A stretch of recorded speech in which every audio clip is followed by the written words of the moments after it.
So it's been a bit of an overcast, rainy day today. We haven't been outside much, and I just sent the children out to play. They're probably going to get so muddy, but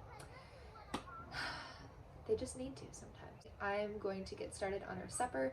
Tonight we are having just a classic, easy dinner of fresh milled corn grits, cheesy corn grits, and I'm going to put scrambled eggs on top and some microgreens. I thought it would be fun to take you along and show you how it is that we mill our grains here on the homestead without electricity. We use a hand mill to mill all of our grains. It's quite difficult.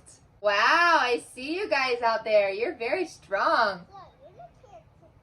They are carrying a log on their shoulders, one in the front and one in the back, building something. Let's get started. I get my corn in bulk. I need to refill my jar, but I buy my dent corn in bulk from Azure Standard. I'm gonna do a little video of our Azure order once we get it in. It's organic, non-GMO dent corn, and it's really tasty. We use it to make corn griddle cakes and to make our grits. And I don't have an oven, so I haven't made anything besides those two things with the corn, but both of those are delicious. Start off by dumping in enough of the dent corn.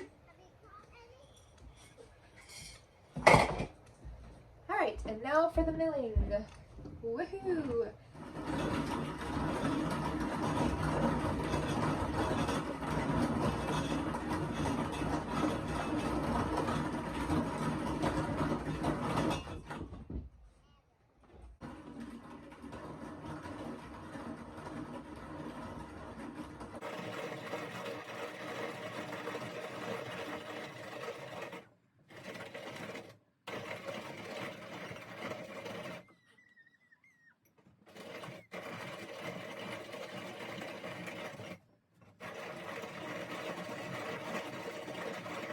I now have just over a cup of fresh milled grits, so I gotta keep going.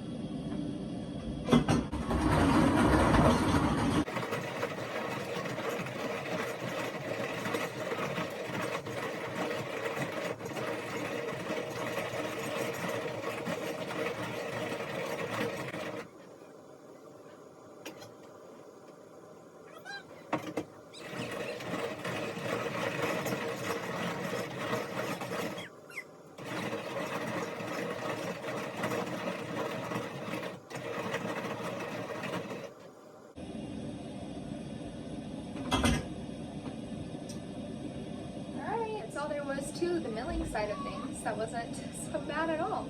I love this little hand mill. It works great. It takes a little bit longer to mill whatever it is you're trying to mill, obviously. When it comes to using appliances and using machines that you can just plug in and have, the electricity right there, it is super convenient, but something that Jordan and I say a lot is convenience always comes at a cost. And for me personally, what I've found through foregoing many modern conveniences, not all of course, but through foregoing many of the modern conveniences that I have been accustomed to, I have found that the cost of convenience was not one that I was willing to pay anymore in regards to those things that I have given up, because it is so much more satisfying and so much more fulfilling to me to be using my body, using my muscles to go about doing the tasks that I need to do, like this. I just find pleasure in it, and I find satisfaction in working hard with my hands, and I feel a sense of connection to what it is that I am doing, where I didn't feel that same satisfaction and that same sense of connection previously. And Jordan likes to say, with living this way, it's not simple living. There's nothing simple about learning to live an entirely different way than you've lived your entire life, learning to live without certain conveniences that you've grown up with your entire life. There's nothing simple about that, and what he likes to call it instead is connected living, because when you're living with things living without things like electricity, you have more of a sense of connection to the things that you are doing. For example, when I do my laundry, I'm not just throwing laundry in a machine, hitting buttons, and walking away for an hour, but I'm connected to what it is that I'm actually doing because I am a part of the process the entire time. A machine is not replacing me. I guess that's what I mean through the cost of conveniences. There's been this slow progression, and robots and things like that are starting to replace humans, and it's like robots and machines have been doing that for years and for decades through things like a washing machine and a dishwasher and power tools and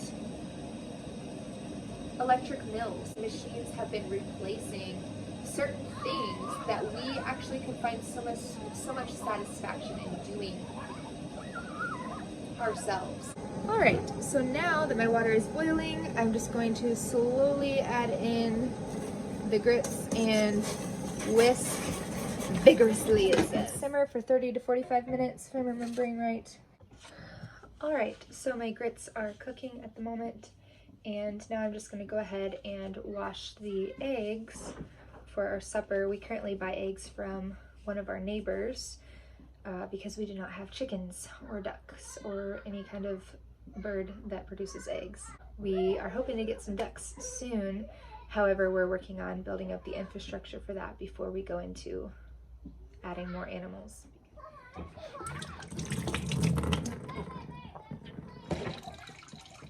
So for our sink, we haul in water from outside into 5-gallon buckets, and we have this little pump on the top, and the sink drains into a bucket located underneath, and when the bucket is full, we take it outside and we dump the water. We have an area where we dump the water. The grits are coming along nicely. When they are done, I'll be able to start cooking the eggs. I cook pretty much everything on this cast iron griddle. Sometimes, occasionally, I use pots and pans. The griddle covers the 2 burners, and that's how I cook a lot of our meals, on the griddle.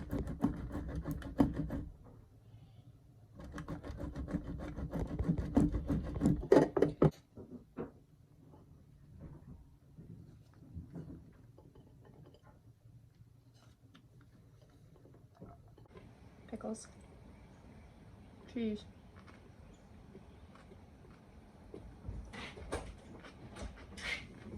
It's a really good combination.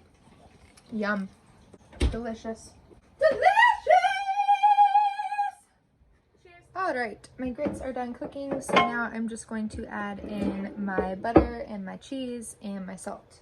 I have a ridiculously small amount of butter left, but tis what it is. Cheese! And then some salt. Who measures salt?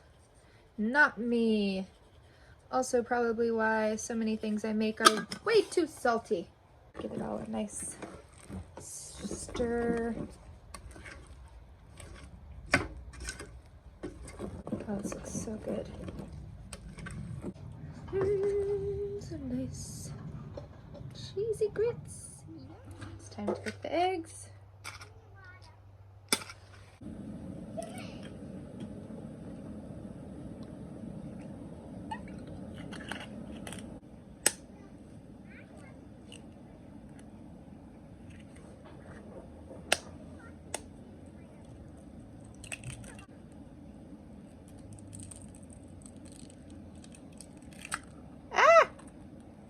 Shoot.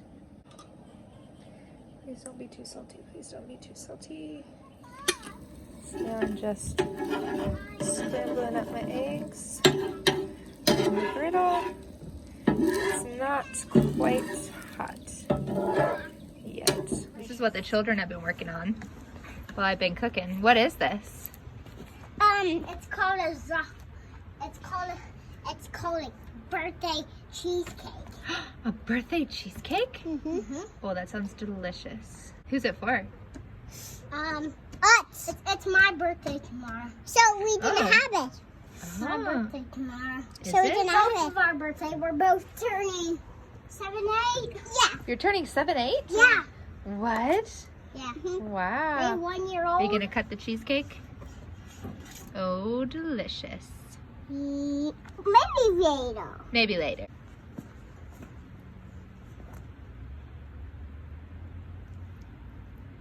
Oh, that looks so good. And then inside icing. The stuff that's on there is just the stuff I scraped off is just like kind of just meant to keep it like warm and cold. Oh, okay. Gotcha. That's a clever idea. Oh, it looks so good. Hey, listen. Please do not eat that for real. Okay. We're not. We're just pretending like it's fake food. It doesn't go in your mouth, okay? Okay. Meanwhile, the queen of the land. Bennett, what are you doing? Are you so pregnant? Looks like the children also built some sort of booby trap here. Interesting. Here's the finished dinner. The cheesy grits and the scrambled eggs and some radish microgreens.